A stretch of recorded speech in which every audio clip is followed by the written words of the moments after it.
Hello everyone, I hope you all are doing good. This is Priya from Legal Fly. आज का हमारा topic है conditional legislation. तो चलिए स्टार्ट करते हैं लेक्चर को। तो हमें ना इस कॉन्सेप्ट को काफ़ी क्लैरिटी के साथ समझना है, राइट? कैसे समझेंगे? हम उसके मीनिंग को समझेंगे, केसेस के थ्रू समझेंगे, देन कैटेगरीज, 3 ब्रॉड कैटेगरीज में इसको डिवाइड किया गया है, उसके थ्रू समझेंगे, and then difference between delegated legislation and conditional legislation को भी समझेंगे, और फाइनल में ना क्रिटिसिज्म एंड कंक्लूजन को साथ में रखते हुए कुछ और नई बातें भी मैं आपको समझा दूंगी। तो इन 5 चीज़ों को हम क्लियर करेंगे एंड पूरे कॉन्सेप्ट ऑफ कंडीशनल लेजिस्लेशन को खत्म करेंगे। तो चलिए स्टार्ट करते हैं। पहला है क्या मतलब है, मीनिंग। देखिए सिंपल भाषा में ये है कि कंडीशनल लेजिस्लेशन का मतलब है कि जब लेजिस्लेचर कोई लॉ बनाती है ना, तो वो लॉ जो है हर एस्पेक्ट में या हर रिस्पेक्ट में कंप्लीट होता है। मतलब कंप्लीट लॉ लेजिस्लेचर ने बना दिया, बट वो जो लॉ है ना इमीडिएटली फोर्स में नहीं आया है।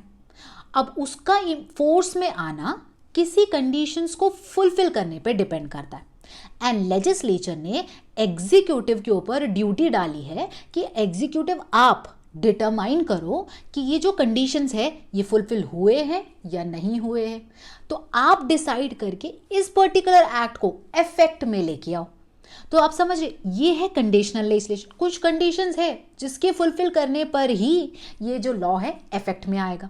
तो लेजिस्लेचर जो है कोई भी तरीके का लेजिस्लेटिव पावर, मतलब लॉ मेकिंग पावर जो है एग्जीक्यूटिव को डेलीगेट नहीं कर रही। बस इतना एग्जीक्यूटिव को कह रही है कि कुछ कंडीशंस है उसको देखो वो फुलफिल हुए हैं नहीं हुए, या फुलफिल करो। मतलब कोई डेट डिसाइड करो किसी एक्ट को आने की, या किसी एरिया में अप्लाई करना है तो उसको अप्लाई करो और उसको इफेक्ट में लेके आओ उस एक्ट को, या उस एक्ट के लाइफ को एक्सटेंड करो। ये सब काम जो है एग्जीक्यूटिव को दे दिए जाते हैं। अगर ऐसा कुछ है तो उस लेजिस्लेशन को हम कंडीशनल लेजिस्लेशन कहते हैं। जैसे मैं आपको फ्यू एग्जांपल्स, बड़े ही बेसिक एग्जांपल्स बताऊं तो जैसे कि एनवायरमेंट प्रोटेक्शन एक्ट 1986, उसके अंदर सेक्शन 1 क्लॉज 3 में ये लिखा गया है कि ये एक्ट तब फोर्स में आएगा जब central government by notification in the official gadget, ठीक है, गैसेट में नोटिफिकेशन देकर कोई डेट फिक्स करेंगे इस एक्ट को आने की, ठीक है, या फिर इस एक्ट के डिफरेंट प्रोविजंस को आने के लिए डिफरेंट डेट्स लगा सकते हैं, या डिफरेंट स्टेट्स में ये एक्ट एप्लीकेबल होने के लिए डिफरेंट डेट्स बता सकते हैं। तो आप समझिए लेजिस्लेचर ने लॉ पूरा बना दिया है, बस एग्जीक्यूटिव को ये ड्यूटी दी है कि इसके अंदर इस लॉ को लगाने के लिए आपको एक डेट फिक्स करनी है, मतलब कुछ कंडीशन दे दी है, दैट्स इट। या फिर जैसे कि देखिए फैक्ट्रीज एक्ट 1948, उसमें कुछ भी नहीं दिया, उसके अंदर सीधा सीधा सेक्शन 1 में ये लिखा है कि ये एक्ट जो है 19 अप्रैल 1948 को लागू होगी। यहाँ पे तो कुछ भी नहीं बोला है, सीधा लेजिस्लेचर ने लॉ बनाया, लॉ कंप्लीट है, लॉ एप्लीकेबल भी हो गया। अब जैसे कि air prevention and control of pollution act, अब इस एक्ट के अंदर क्या है, बेसिकली सेंट्रल गवर्नमेंट को पावर दी है कि भाई आप डेट फिक्स करो, इस एक्ट को लेके आओ, ठीक है। तो उन्होंने अपने पावर को एक्सरसाइज करा, तो इस पावर को एक्सरसाइज करके सेंट्रल गवर्नमेंट ने एक नोटिफिकेशन दी ऑफिशियल गैजेट में और कहा 16 मई से जो है ये एक्ट लागू हो जाएगा। एक और एग्जांपल दूं, जैसे कि constitution 44th amendment act 1978। Now इसके अंदर सेक्शन 1 क्लॉज 3 में सेंट्रल गवर्नमेंट को पावर थी कि वो डेट अपॉइंट कर सकते हैं एंड इस अमेंडमेंट एक्ट को जो है फोर्स में लेके आ सकते हैं, ठीक है। तो उसी पावर को एक्सरसाइज करके सेक्शन 3 को छोड़ के बाकी सारे प्रोविजंस को जो है इफेक्ट में वो लेके आ गए थे by appointing a date and giving a notification in the official gazette. ये तो मैंने आपको बहुत कम एग्जांपल्स बताए, बट एग्जांपल्स हम समझेंगे पता है कैसे, केसेस के थ्रू। बट उससे पहले ये जरा केस समझ लेते हैं, वो है फील्ड वर्सेस क्लार्क 1892। तो इस केस के अंदर ना कोर्ट ने क्या बोला था जरा उसको ध्यान से देखते हैं। कोर्ट ने ये कहा था कि लेजिस्लेचर बेसिकली अपना लॉ मेकिंग पावर जो है वो एग्जीक्यूटिव को नहीं दे सकती, बल्कि लेजिस्लेचर जो है लॉ बना के एग्जीक्यूटिव को कुछ पावर्स डेलीगेट कर सकते हैं। कैसे पावर्स, मतलब एग्जीक्यूटिव को डिटरमाइन करना होगा, कुछ फैक्ट्स या कुछ सर्कमस्टांसेस को देखना होगा, परखना होगा, एंड परख के वो जो लॉ है उसको इफेक्ट में लेके आना होगा। मतलब उस फैक्ट्स को देखना होगा जिसके ऊपर लॉ का जो एक्शन है ना वो डिपेंड करता है, वो एग्जीक्यूटिव का काम है कि वो डिटरमाइन करो। तो ये क्या है, कंडीशनल लेजिस्लेशन है। एंड साथ में कोर्ट ने कहा देखिए ऐसे जो तरीके के फंक्शंस होते हैं जो एग्जीक्यूटिव को दिए जाते हैं ना बाय द लेजिस्लेचर, इसके ऊपर ना हम रोक नहीं लगा सकते। अगर हमने ऐसा करा तो पूरे गवर्नमेंट का जो व्हील या तो जो पूरा फंक्शन प्रोसेस है ना वो ही खत्म हो जाएगा। बात भी सही है, लेजिस्लेचर जो है चार दीवारी के अंदर रख के एक लॉ बना देते हैं, बल्कि एक लॉ जो है बहुत सारे फैक्टर्स के ऊपर डिपेंड करता है, राइट। उसका एप्लीकेशन जो है बहुत सारी चीज़ों के ऊपर डिपेंड करता है, तो ऐसे चीज़ों को हम मना नहीं कर सकते, ऐसा कोर्ट ने समझाया। तो कहा कि जो छोटे मोटे पावर्स होते हैं ना, जो छोटे छोटे फंक्शंस होते हैं, वो एग्जीक्यूटिव को डेलीगेट किए जा सकते हैं, जैसे कि that will be including subject of inquiry और डिटर्मिनेशन, जो कि लेजिस्लेचर की चार दीवारी का बाहर का काम है, ठीक है। तो ऐसे पावर्स जो है डेलीगेट किए जा सकते हैं टू द एग्जीक्यूटिव। तो अगर ऐसे कुछ चीज़ें हो ना किसी लेजिस्लेशन के अंदर, तो हम उसको कह सकते हैं कंडीशनल लेजिस्लेशन। चलिए अब केसेस के थ्रू समझते हैं कि क्या क्या लेजिस्लेशन या क्या क्या प्रोविजन किसी एक्ट के, उसको हम कंडीशनल लेजिस्लेशन कह सकते हैं जो कोर्ट ने डिसाइड करे। तो पहला केस देख लेते हैं, वो है king emperor versus Banwarilal Sharma 1945 का केस, थोड़ा पुराना केस है ना। इसके अंदर गवर्नर जनरल ने ना एक ऑर्डिनेंस पास करी थी और उस ऑर्डिनेंस के अंदर एस्टैब्लिशमेंट ऑफ स्पेशल कोर्ट्स के बारे में बात किया था। अब इस ऑर्डिनेंस को इफेक्ट में कौन लेके आएगा? Provincial government. मतलब गवर्नमेंट के पास ड्यूटी है कि वो परखे, मतलब वो समझे कि कौन से सर्कमस्टेंस, मतलब कोई सर्कमस्टेंस ऐसा आ गया है कि जिसके अंदर स्पेशल कोर्ट्स को जो है एस्टैब्लिश कर देना चाहिए। तो वो सर्कमस्टेंस को बेसिकली किसको समझना या डिटरमाइन करना होगा? प्रोविंशियल गवर्नमेंट को, ठीक है। तो इसको बेसिकली चैलेंज कर दिया गया था, ये कहते हुए ये तो एक डेलीगेशन हो गई लेजिस्लेटिव पावर की टू द एग्जीक्यूटिव। तो जब कोर्ट थे दैट इज प्रिवी काउंसिल, तो प्रिवी काउंसिल ने बेसिकली ये कहा कि ये डेलीगेटेड लेजिस्लेशन तो नहीं है, पहली बात। सेकेंड कोर्ट ने ये कहा ये परफेक्ट एग्जाम्पल है कंडीशनल लेजिस्लेशन का। क्यों? क्योंकि ऑर्डिनेंस गवर्नर जनरल ने बनाई, ठीक है। जो पावर उनको गवर्नमेंट ऑफ इंडिया 1935 के अंदर है उसको यूज करके उन्होंने एक ऑर्डिनेंस बनाई। उस ऑर्डिनेंस के अंदर स्पेशल कोर्ट को एस्टैब्लिश करने का काम लिखा हुआ है, ठीक है। अब कब करना है? जब कोई इमरजेंसी वाली सिचुएशन आ जाए या तो फिर किसी तरीके का डिसऑर्डर हो जाए किसी प्रोविंस पे, तब वो एक्शन में उस ऑर्डिनेंस को इफेक्ट में लेके आना है। उस सर्कमस्टेंस को परखने का ड्यूटी बेसिकली किसको दिया हुआ है? प्रोविंशियल गवर्नमेंट को दिया हुआ है। दूसरी बात ये बोली कोर्ट ने। और तीसरी बात कोर्ट ने ये समझाया कि इस ऑर्डिनेंस के अंदर कोर्ट के बारे में सब कुछ बताया हुआ है, उसके अंदर के जजेस, उसके अंदर किस तरीके से अपील जाएगा, उसमें क्या लिमिटेशंस है, कौन कौन जजेस होंगे, क्या जुरिस्डिक्शन है, ये सब कुछ उसके अंदर बात बोली है।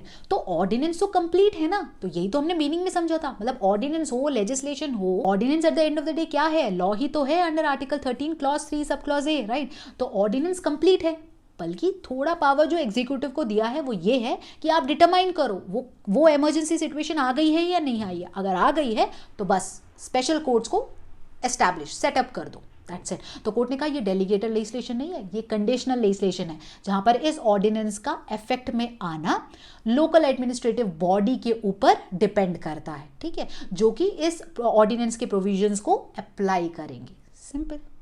तो ये क्या हो गया? कंडीशनल लेजिस्लेशन होगा।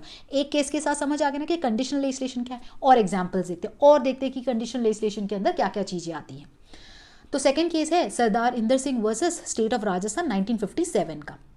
ना इसके अंदर एक ऑर्डिनेंस बनाया था, that is Rajasthan protection of tenants ordinance, उसको बनाया था 1949 में। अब इस ऑर्डिनेंस को बनाया था for a period of 2 years, ठीक है। और इस ऑर्डिनेंस के अंदर ये लिखा गया था कि इस ऑर्डिनेंस के लाइफ को, मतलब इसको एक्सटेंड किया जा सकता है फॉर अ फर्दर पीरियड्स, ठीक है। अब वो पावर किसको दी गई थी? राज प्रमुख को दी गई थी। अब राज प्रमुख बेसिकली गवर्नर्स होते हैं जो 1947 से लेकर 1956 के टाइम फ्रेम तक जो अपॉइंट किए जाते थे, एडमिनिस्ट्रेटिव टाइटल है बेसिकली, उनको अपॉइंट किया जाता था। तो उनके पास पावर थी कि इनकी इस ऑर्डिनेंस के लाइफ को एक्सटेंड किया जा सकता है। किस तरीके से? बाय मेकिंग अ नोटिफिकेशन, ठीक है, इन राजस्थान गैजेट। तो उसी पावर को एक्सरसाइज करके राज प्रमुख ने बेसिकली इस ऑर्डिनेंस के लाइफ को एक्सटेंड करा for a further period of 2 years। मतलब 1949 से लेकर 1951 तक तो ये चला ही चला, फिर ऑर्डिनेंस पास करके 1951 से लेकर 1953 तक फिर से एक्सटेंड करा, और फिर उसके बाद फिर से 1 साल के लिए और एक्सटेंड करा। तो इस पावर को चैलेंज किया कोर्ट के सामने। तो कोर्ट ने कहा नहीं भाई, ये डेलीगेटेड लेजिस्लेशन नहीं, यहाँ पे तो सिर्फ कंडीशनल लेजिस्लेशन है, ऑर्डिनेंस कंप्लीट है, बस उसके ऑपरेशन को एक्सटेंड किया जा रहा है, उसके लाइफ को एक्सटेंड किया जा रहा है। Extending the life of any legislation, that is conditional legislation. समझ रहे आप? ठीक है। अब तीसरा केस देखें, वो है state of Bombay versus Narottam Das Jeetabhai का केस, 1951 का केस। तो इस केस के अंदर Bombay city civil code act 1948 ने एडिशनल सिविल कोर्ट्स को एस्टैब्लिश करा फॉर ग्रेटर बॉम्बे। एंड इसके अंदर बेसिकली जो जुरिस्डिक्शन थी, मतलब जो केसेस आएंगे दैट उसका वैल्यू जो होगा that will be up to 10,000, ठीक है। एंड इसी एक्ट के अंदर पावर दे दी गई थी स्टेट गवर्नमेंट को कि वो इस कोर्ट के जुरिस्डिक्शन को एनहांस कर सकते हैं, that will B not exceeding 25,000। मतलब कोर्ट जो है केसेस देख सकता है but that should not exceed 25,000। तो ये पावर स्टेट गवर्नमेंट को दी गई थी। अगेन इसको ना चैलेंज किया गया। देखिए, जब भी लेजिस्लेचर कोई पावर एग्जीक्यूटिव को देता है ना, तो किसी को अगर गलत लगता है तो वो कोर्ट के सामने जाता है और क्या कह के जाता है कि भाई लेजिस्लेचर ने अपनी पावर एग्जीक्यूटिव को दे दी और ये जो पावर है ना वो बहुत वाइड तरीके की पावर है, एक्सेसिव डेलीगेशन है, जो हमने डेलीगेटेड लेजिस्लेशन की वीडियो में देखा था। तो इसी के मामले में इसको चैलेंज भी किया जाता है, ठीक है। तो हर केस में आपको ये दिखेगा। तो अब इसको चैलेंज किया तो कोर्ट ने क्या कहा, बेसिकली ये जो प्रोविजन है वो कंडीशनल लेजिस्लेशन है। क्यों कंडीशनल लेजिस्लेशन है? क्योंकि सबसे पहली बात तो कोर्ट ने ना बेसिकली इस केस में ये कहा कि यहां पर इस एक्ट के अंदर स्टेट गवर्नमेंट को पावर दी है। क्या पावर है कि मतलब वो उस कोर्ट के पेक्यूनरी जुरिस्डिक्शन को नॉट एक्सीडिंग 25,000 तक लेके जा सकता है, एक्सटेंड कर सकता है। अब किस सर्कमस्टेंस में करनी है वो स्टेट गवर्नमेंट के ऊपर लगा हुआ है, राइट। बल्कि ये जो एक्ट है वो क्लियरली बोल रहा है कि पहले 10,000 तक ही रहेगा, बाद में एक्सटेंड किया जा सकता है up to 25,000, that's it. But वो सर्कमस्टेंस को डिटरमाइन करने का ड्यूटी स्टेट गवर्नमेंट के ऊपर है। तो एक्ट तो कंप्लीट ही है, छोटी सी तो पावर जो है एग्जीक्यूटिव को दी है। तो कोर्ट ने कहा this is a example of conditional legislation. यहाँ पे लेजिस्लेटिव पावर जो है डेलीगेट नहीं हुई है। अब नेक्स्ट केस देख लेते हैं, Tulsipur sugar company limited versus notified area committee Tulsipur 1980 का केस। अब इस केस में क्या होता है, इस केस के अंदर बेसिकली स्टेट गवर्नमेंट ने under UP town area act 1940 के सेक्शन 3 को यूज करते हुए एक नोटिफिकेशन डाली। नोटिफिकेशन में क्या था कि इस एक्ट का जो एप्लीकेशन है ना उसको एक्सटेंड करा। एक्सटेंड कैसे करा? मतलब जो एरिया एक था शीतलपुर, एक विलेज था, उसको तुलसीपुर एरिया के अंदर, उस जुरिस्डिक्शन के अंदर इंक्लूड कर दिया। मतलब इस एक्ट के एप्लीकेशन को एक्सटेंड करते हुए शीतलपुर विलेज को उसके अंदर इंक्लूड कर दिया। अब इसके अंदर जो इंडिविजुअल इन्वॉल्व थे इस केस में वो बेसिकली शुगर मैन्युफैक्चरर थे एंड उनका जो फैक्ट्री था वो बेसिकली सबर्ब में था तुलसीपुर एरिया के। तो उनका जो एरिया था वो किस में आ गया, अब तुलसीपुर एरिया के अंदर आ गया बाय मेकिंग दिस नोटिफिकेशन। तो चैलेंज कर दिया कोर्ट के सामने, ये कैसी पावर जो वाइड तरीके की है। तो कोर्ट ने क्या कहा, extending the life of a legislation, वो पावर अगर एग्जीक्यूटिव के पास है that is nothing but just a conditional legislation. तो आप समझे इस केस के थ्रू क्या समझा रहे कोर्ट, कंडीशनल लेजिस्लेशन है अगर लेजिस्लेचर ने लॉ पूरी तरीके से बना दिया बट उसका extension to a geographical area वाला काम एग्जीक्यूटिव को दिया है, क्योंकि एग्जीक्यूटिव खुद डिटरमाइन करेगा कि भाई देखिए यहां पर एक सिचुएशन आ गई है कि हम इस एक्ट के एप्लीकेशन को एक्सटेंड हमें कर देना चाहिए।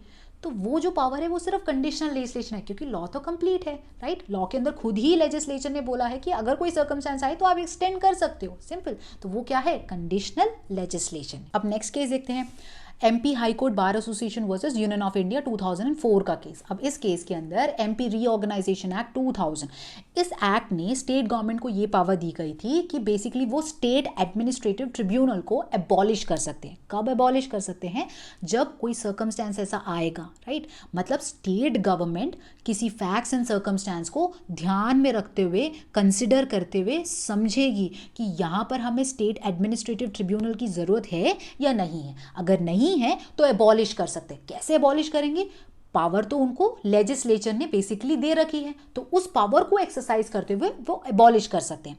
बट सर्कमस्टेंस एंड फैक्ट्स को उनको ऑब्जेक्टिव वे में कंसिडर करना होगा, परखना होगा कि सिचुएशन ऐसी आई है या नहीं आई है। बट इसको बेसिकली चैलेंज किया था कोर्ट के सामने, तो कोर्ट ने कहा नहीं, ये जो प्रोविजन है वो कंडीशनल लेजिस्लेशन है, क्योंकि लेजिस्लेशन ने खुद ही तो पावर एग्जीक्यूटिव को दी है कि आप सर्कमस्टेंस को परखो, समझो कि ये सर्कमस्टेंस आ गया है कि ट्रिब्यूनल चाहिए, ये नहीं चाहिए, नहीं चाहिए तो उसको एबॉलिश कर दो, सिंपल। तो ये कंडीशनल लेजिस्लेशन हुआ। अब नेक्स्ट केस देखते हैं, बसंत कुमार सरकार versus eagle rolling mills limited 1964 का केस। अब इस केस के अंदर जो स्टैट्यूट इन्वॉल्व था वो है employ state insurance act 1948 and उसका सेक्शन 1 क्लॉज 3।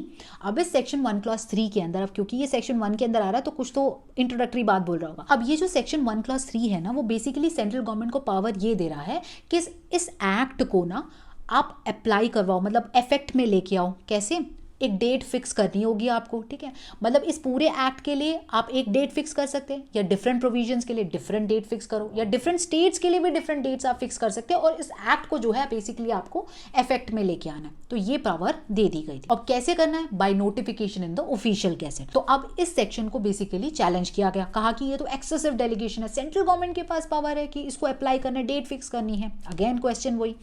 तो कोर्ट ने कहा पहली बात ये प्रोविजन वैलिड है। दूसरी बात कोर्ट ने ये कहा कि यहाँ पे लेजिस्लेटिव फंक्शन को नहीं दिया, यहाँ पे कोई लॉ मेकिंग फंक्शन एग्जीक्यूटिव नहीं कर रहा, कोई रूल्स रेगुलेशंस नहीं बना रहा, बस वो कर क्या रहा है, उस लॉ को इफेक्ट में लेके आने के लिए डेट फिक्स कर रहा है। तो कोर्ट ने कहा ये कोई डेलीगेटेड लेजिस्लेशन नहीं, ये कंडीशनल लेजिस्लेशन है। थर्ड, कोर्ट ने ये समझाया भाई यहाँ पर जो एक्ट इन्वॉल्व है वो एम्प्लॉय स्टेट इंश्योरेंस एक्ट है, ठीक है। और एम्प्लॉय स्टेट इंश्योरेंस एक्ट को हम एट वंस, मतलब एक ही टाइम में पूरी कंट्री में एप्लीकेबल कर नहीं पाएंगे, एक ही साथ उसको एप्लीकेबल करना थोड़ा मुश्किल है। तो स्टेज बाय स्टेज करेंगे, राइट। एक कोई तो स्टेप बाय स्टेप होगा ना, उसके थ्रू ही कर पाएंगे। और वो कौन डिसाइड करेगा? गवर्नमेंट ही तो डिसाइड करेगी। तो वो पावर ही तो हमने गवर्नमेंट को दिया है इस पर्टिकुलर स्टैट्यूट के अंदर। तो यहाँ पर कोई एक्सेसिव डेलीगेशन नहीं हुआ, यहाँ पर सिर्फ कंडीशनल लेजिस्लेशन है, क्योंकि लॉ कंप्लीट है। छोटी सी पावर एग्जीक्यूटिव को दी है कि भाई आप डिटरमाइन करो कंडीशन फुलफिल हुई या नहीं हुई, या तो उसको फुलफिल करके इस एक्ट को इफेक्ट में ले आओ। तो ये कंडीशनल लेजिस्लेशन हुई। तो आप समझ रहे हैं, हमने 6 केसेस देखे टोटल, बट इस 6 केसेस के थ्रू आप कंडीशनल लेजिस्लेशन को समझ पा रहे हैं। मतलब कि अगर लेजिस्लेचर एग्जीक्यूटिव को पावर दे कि आप डेट फिक्स करो, तो वो कंडीशनल लेजिस्लेशन। किसी भी लॉ के लाइफ को एक्सटेंड करो, कंडीशनल लेजिस्लेशन। किसी भी लॉ को किसी जोग्राफिकल एरिया में उसका एप्लीकेशन को एक्सटेंड करो, कंडीशनल लेजिस्लेशन। ट्रिब्यूनल को एबॉलिश करो कुछ फैक्ट्स एंड सर्कमस्टेंस को समझते हुए, परखते हुए, तो वो कंडीशनल लेजिस्लेशन। या फिर किसी कोर्ट के पेक्यूनियरी ज्यूरिसडिक्शन को एक्सटेंड करो, बट लिमिट जो है लेजिस्लेशन ने खुद दी है, कभी कोई सर्कमस्टेंस अगर ऐसा आए तब वो डिसाइड करो। तो ये सब क्या है? कंडीशनल लेजिस्लेशन है। आई होप ये केसेस के थ्रू आप कंडीशनल लेजिस्लेशन को थोड़े और अच्छे तरीके से समझ गए होंगे। बस कंडीशन दी है उस एक्ट को इफेक्ट में लेके आने के लिए, अगर वो कंडीशन फुलफिल हो जाती है बस खत्म, वो एक्ट आ गया। अब देखते हैं कि 3 ब्रॉड क्लासिफिकेशंस है ऑफ कंडीशनल लेजिस्लेशन। तो 3 तरीके से उसको ब्रॉड मैनर में ना डिवाइड किया हुआ है। पहला ये कि जब लेजिस्लेचर जो है लॉ बनाती है और उसका future applicability to a given area, और वो जो है एग्जीक्यूटिव के ऊपर डाल देती है, मतलब उनका सब्जेक्टिव सेटिस्फैक्शन के ऊपर डाल देती है कि भाई आपको डिसाइड करना है कब ये एप्लीकेबल होगा, ये लॉ जो है इफेक्ट में आएगा, ठीक है। जैसे फॉर एग्जांपल सोचिए कि एक लॉ है, उसके अंदर ये लिखा हुआ है कि कुछ अगर डिस्ट्रिक्ट में या कुछ पर्टिकुलर एरिया में अगर चिल्ड्रन के नंबर ज़्यादा होते हैं, बच्चों के नंबर अगर ज़्यादा हैं, तो वहाँ पर स्मार्ट स्कूल्स को एस्टैब्लिश करने का जिम्मा जो है एग्जीक्यूटिव का है, राइट। तो ये है लॉ। तो यहाँ पर कंडीशन क्या है? एग्जीक्यूटिव को ये देखना होगा कि चिल्ड्रन का जो नंबर है, जो स्टूडेंट्स का जो नंबर है, कब बढ़ गया, इतना ज़्यादा बढ़ गया कि स्मार्ट स्कूल की ज़रूरत पड़ गई। तो वो कंडीशन को डिटरमाइन करने की ड्यूटी किसको दी गई है? एग्जीक्यूटिव को दी गई है। तो उनके वो डिटरमाइन करने के ऊपर डिपेंड करता है उस लॉ का एप्लीकेबिलिटी, राइट। या तो फिर डेट फिक्स कर लो उसके एप्लीकेशन के लिए, तो वो एक क्लासिफिकेशन हो गई। दूसरी क्लासिफिकेशन ये है कि लेजिस्लेचर ने लॉ बना दिया, ऑलरेडी वो फोर्स में है, मतलब एप्लीकेबल है, राइट। अब एग्जीक्यूटिव को बोलते हैं कि जो लॉ एप्लीकेबल में है ना, उसको विड्रॉ कर लो इन रेस्पेक्ट ऑफ कुछ एरियाज से रिलेटेड, उस एरियाज में वो लॉ अब एप्लीकेबल नहीं होगा। अगर ऐसा कोई पावर है, ये भी कंडीशनल लेजिस्लेशन है। मतलब जैसे सोचिए कि अगर पोल्यूशन से रिलेटेड कोई लॉ बनाया है, ठीक है, तो उस लॉ को जो है दिल्ली में अप्लाई कर रहे हैं। अब यहाँ पर पावर जो है एग्जीक्यूटिव को दी है कि कभी भी अगर आपको लगता है कोई सर्कमस्टेंस आ गई, मतलब पोल्यूशन अगर कम हो जाता है, तो उस लॉ को विड्रॉ कर सकते हो। तो ये क्या हो गया?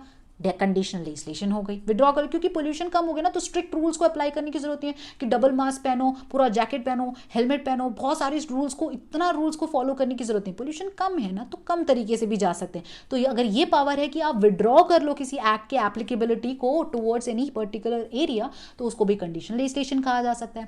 थर्ड क्लासिफिकेशन ये है कि अगर लेजिस्लेशन जो है कोई बेनिफिट की बात कर रहा है, ठीक है, और लेजिस्लेचर कहता है एग्जीक्यूटिव को कि आप डिसाइड करो कि किस क्लास ऑफ इंडिविजुअल्स या किस ग्रुप ऑफ पीपल को वो बेनिफिट मिलेगा और किसको जो है वो बेनिफिट नहीं मिलेगा, बट यहां पर आपकी सब्जेक्टिव सेटिस्फैक्शन नहीं चलेगी, बल्कि आपको फैक्ट्स एंड सर्कमस्टांसेस को, रिलेवेंट डेटा को सामने रख के उसको देखना होगा, उसको समझना होगा, उसको समझने के बाद आपको डिसाइड करना होगा किस ग्रुप ऑफ पीपल को वो बेनिफिट मिलेगा और किसको नहीं मिलेगा। अगर ऐसा भी कोई पावर है तो उसको हम कंडीशनल लेजिस्लेशन कह सकते हैं। जैसे फॉर एग्जाम्पल, जस्ट एग्जाम्पल के लिए बता रही हूँ, जैसे कि नेशनल फूड सिक्योरिटीज एक्ट 2013, उसके अंदर सेक्शन 9 और सेक्शन 10 है। तो उसके अंदर ना बेसिकली पावर ये दी गई है सेंट्रल गवर्नमेंट को कि वो बता सकते हैं कि कितने लोग इन रूरल एरिया एंड कितने लोग इन अर्बन एरिया स्टेट के अंदर टारगेटेड पब्लिक डिस्ट्रीब्यूशन सिस्टम के अंदर आएंगे, ठीक है। एंड 10 के अंदर स्टेट गवर्नमेंट को ये पावर दी गई है कि उनको ये देखना है जिन भी लोगों को ये टारगेटेड पब्लिक डिस्ट्रीब्यूशन सिस्टम के अंदर डाला है उसमें से कितने लोग होंगे जो अन्न योजना के अंदर जाएंगे और उनमें से कितने लोग होंगे जो प्रायोरिटी हाउस होल्ड होंगे और जो कि टारगेटेड पब्लिक डिस्ट्रीब्यूशन सिस्टम के अंदर रहेंगे। मतलब उसको डिवाइड करना है। पता है क्यों डिवाइड करें? ताकि वहां पर सप्लाईज हो, जैसे कि फूड की, मतलब ग्रेन्स की, राइस की सप्लाई होगी। मतलब 35 kgs ऑफ राइस मिलेगा अगर वो अंत्योदय अन्न योजना के अंदर है, कम मिलेगा अगर वो प्रायोरिटी हाउस होल्ड के अंदर आते हैं। तो ये सब कुछ जो चीज़ें हैं ना, बेसिकली सेंट्रल या स्टेट गवर्नमेंट को पॉपुलेशन को ध्यान में रखते हुए या फिनेंशियल कंडीशन को ध्यान में रखते हुए डिसाइड करना होगा, राइट। तो ये पावर एक काइंड ऑफ हम कह सकते हैं कि जहां पर लेजिस्लेचर ने लॉ बना दिया और गवर्नमेंट को पावर दे दी कि किस ग्रुप ऑफ इंडिविजुअल्स को बेनिफिट मिलने चाहिए और किसको नहीं मिलने चाहिए। कैसे डिसाइड करना है? Not subjective satisfaction but objective consideration of relevant facts and circumstances, right. तो ये हो गया अनदर क्लासिफिकेशन, समझ गए। अब इतने सारे केसेस जब हमने देखे ना, सब में बात क्या हो रही थी? Delegated legislation, delegated legislation, excessive delegated legislation हो गई है, राइट। तो अब ये देख लेते हैं कि भाई डेलीगेटेड लेजिस्लेशन और कंडीशनल लेजिस्लेशन के अंदर क्या डिफरेंस है, क्या है ये दोनों का डिफरेंस, वो समझ लेते हैं। तो मैंने ना इसके लिए दो केसेस उठाए हैं। एक तो है हमदर्द दवाखाना वर्सेस यूनियन ऑफ इंडिया 1960 का केस, और एक है Sardar Inder Singh versus state of Rajasthan 1957 का केस। इन दो केसेस के अंदर जो जो थोड़ी थोड़ी बातें बोली थी ना, डिफरेंस, इन दोनों के बीच का डिफरेंस, उसी को समझते हैं सिंपल तरीकों में। तो पहला पॉइंट ये है, हमदर्द दवाखाना वर्सेस यूनियन ऑफ इंडिया के केस में ये कहा था कि जो डेलीगेटेड लेजिस्लेशन है ना, उसके अंदर रूल मेकिंग पावर, मतलब लेजिस्लेचर का जो पावर है ना, उसको डेलीगेट किया जाता है अंडर डेलीगेटेड लेजिस्लेशन, ये कहा। बल्कि कंडीशनल लेजिस्लेशन में कोई भी लेजिस्लेटिव पावर को डेलीगेट नहीं किया जाता। बस एग्जीक्यूटिव को ये देखना होता है कि कौन सी डेट में वो लॉ आना चाहिए, किस मैनर में वो लॉ इंप्लीमेंट होना चाहिए, या कब होना चाहिए, या किस एरिया में उसे अप्लाई करना चाहिए, या एक्सटेंड करना चाहिए उसके लाइफ को। बस इतना काम होता है कंडीशनल लेजिस्लेशन में। ये पहला डिफरेंस। दूसरा, कोर्ट ने ये समझाया कि डेलीगेटेड लेजिस्लेशन के अंदर लॉ जो है एक काइंड ऑफ फ्रेमवर्क होता है एंड एग्जीक्यूटिव को उसके अंदर डिटेल्स फिल इन करनी होती है, और वो डिटेल्स फिल इन करने के बाद ही वो लॉ जो है इफेक्टिव तरीके में वो है फोर्स में आता है, राइट। वो है डेलीगेटेड लेजिस्लेशन में। बट कंडीशनल लेजिस्लेशन में क्या है? लॉ हमेशा कंप्लीट होता है, हर एस्पेक्ट में वो कंप्लीट रहता है, बस उसको इफेक्ट में लेके आने का काम एग्जीक्यूटिव को दिया होता है, ठीक है। ये दो डिफरेंस हो गए। तीसरा देखते हैं, जो कि सरदार इंदर सिंह के केस में बोला था। तो डेलीगेटेड लेजिस्लेशन के अंदर क्योंकि उसमें लेजिस्लेटिव पावर्स जो है डेलीगेट होती हैं, ठीक है।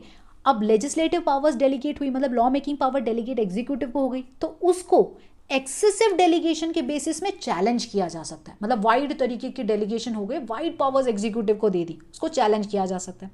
बट कंडीशनल लेजिस्लेशन में क्योंकि कोई लेजिस्लेटिव पावर डेलीगेट नहीं होता, इसलिए उसको एक्सेसिव डेलीगेशन के बेसिस में चैलेंज ही नहीं किया जा सकता। यही तो डिफरेंस है इन दोनों के बीच का। आप समझे? 3 डिफरेंस मैंने समझा दिए with the help of cases. Difference भी समझ गए ना, राइट। तो फाइनल है हमारा कंक्लूजन। तो मैं इसके साथ क्रिटिसिज्म और कंक्लूजन दोनों इंक्लूड करके हुए आपको बताती हूँ। क्या बात है ना, देखिए ये जो कंडीशनल लेजिस्लेशन है, क्या आप कह सकते हैं कि इसके अंदर कोई भी तरीके की डिस्क्रिशन नहीं है एग्जीक्यूटिव के पास, या फिर थोड़ा सा भी लेजिस्लेटिव पावर एग्जीक्यूटिव को नहीं दिया गया है? ऐसा है क्या? नहीं, राइट। देखिए, जब एग्जीक्यूटिव को डिसाइड करना होता है कि किस स्टेज में वो लॉ अप्लाई होगा, किसको बेनिफिट मिलेगा, किसको नहीं मिलेगा, या फिर उस लॉ के एप्लीकेशन को एक्सटेंड कर देना चाहिए, किसी ज्योग्राफिकल एरिया में उसको डाल देना चाहिए, थोड़ी बहुत लेजिस्लेटिव पावर तो उनको मिली है ना, थोड़ा बहुत डिस्क्रिशन तो मिला है। ये सब कुछ मियर फैक्ट्स के ऊपर तो वो डिसाइड नहीं कर सकते ना, थोड़ा तो डिस्क्रिशन लगाएंगे। तो क्रिटिसिज्म या कंक्लूजन ये है, देखिए डेलीगेटेड लेजिस्लेशन के अंदर डिस्क्रिशन जो है एग्जीक्यूटिव के पास ज्यादा होती है, बट कंडीशनल लेजिस्लेशन में भी ऐसा नहीं है डिस्क्रिशन नहीं है, डिस्क्रिशन है बट कम है कंपेयरिंग टू डेलीगेटेड लेजिस्लेशन। अब लेजिस्लेटिव पावर की बात, डेलीगेटेड लेजिस्लेशन के अंदर तो लेजिस्लेटिव पावर है ही राइट, क्योंकि रूल्स रेगुलेशन बाय लॉ सब कुछ वो बना सकते हैं, ऑर्डर्स नोटिफिकेशन बना सकते हैं। कंडीशनल लेजिस्लेशन के अंदर फ्रैक्शनल लेजिस्लेटिव पावर तो होता ही होता है राइट, वो ध्यान रखिए। डेलीगेटेड लेजिस्लेशन इतना बड़ा पावर है जिसके अंदर लेजिस्लेचर एग्जीक्यूटिव को पावर देती है, power to amend schedule, include करने का एक्ट के अंदर, एक्सक्लूड कर देना किसी आइटम को किसी एक्ट के अंदर से, कमोडिटी को किसी एक्ट के अंदर से, उसके शेड्यूल को अमेंड कर देना, ऐसे कई सारे फंक्शंस एग्जीक्यूटिव को दे देती है, समझ लो। तो डेलीगेटेड लेजिस्लेशन इतना बड़ा ब्रॉड कॉन्सेप्ट बन गया है। उसी डेलीगेटेड लेजिस्लेशन के ब्रॉड कॉन्सेप्ट के अंदर ये छोटा सा जो कंडीशनल लेजिस्लेशन है ना, उसके अंदर आ गया है। आप समझ रहे मेरी बात।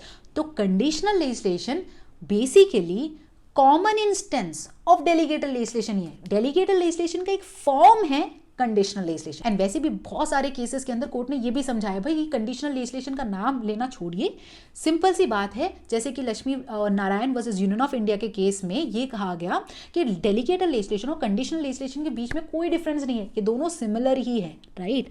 और साथ में ये कहा कि जो कंडीशनल लेजिस्लेशन है ना, उसके अंदर थोड़ा रिस्ट्रिक्टिव लॉ मेकिंग पावर होता है as compare to delegated legislation. थोड़ा बहुत पावर तो कंडीशनल लेजिस्लेशन के अंदर है, तो इन दोनों के बीच में ना थोड़ा इतना डिफरेंस कुछ नहीं, ये दोनों एक्चुअल में ऐसे जुड़ गए। डेलीगेटेड लेजिस्लेशन इतना बड़ा कॉन्सेप्ट, उसके अंदर कंडीशनल लेजिस्लेशन अब आ गया है राइट। अब मेरी बात समझे। तो कंडीशनल लेजिस्लेशन कोर्ट यूज कर लेती है, बट अब ये माना जाता है कि कभी भी डेलीगेटेड लेजिस्लेशन जो पावर लेजिस्लेचर ने एग्जीक्यूटिव को दी है ना, उसको कभी भी चैलेंज किया जाता है कोर्ट के सामने, तो उसको कंडीशनल लेजिस्लेशन का नाम देके आप वैलिड मत डिक्लेयर कर दो एक्शन को, बल्कि आप टेस्ट करो कि एक्सेसिव डेलीगेशन हुई है या नहीं हुई है। ये आपका काम है, क्योंकि डेलीगेटेड लेजिस्लेशन के अंदर अब कंडीशनल लेजिस्लेशन इंक्लूड हो गया है। तो यही है कंक्लूजन, क्रिटिसिज्म, छोटा सा सीक्रेट अबाउट कंडीशनल लेजिस्लेशन। तो अब कंडीशनल लेजिस्लेशन नहीं बल्कि डेलीगेटेड लेजिस्लेशन है जो एग्जिस्ट करता है। कंडीशनल लेजिस्लेशन ऐसे उसके अंदर सीमित हो गया। आई होप आपको कंडीशनल लेजिस्लेशन का कॉन्सेप्ट पूरी तरीके से समझ आ गया होगा। तो कभी भी क्वेश्चन आए एग्जाम में, अच्छे से आप लिख पाएंगे, आई होप दैट। एंड मिलते हैं नए वीडियो में, नए लेक्चर के साथ, नए टॉपिक के साथ। तब तक के लिए नहीं, उससे पहले कमेंट कीजिए, लाइक कीजिए, सब्सक्राइब कीजिए चैनल को। तो मिलते हैं, बाय बाय।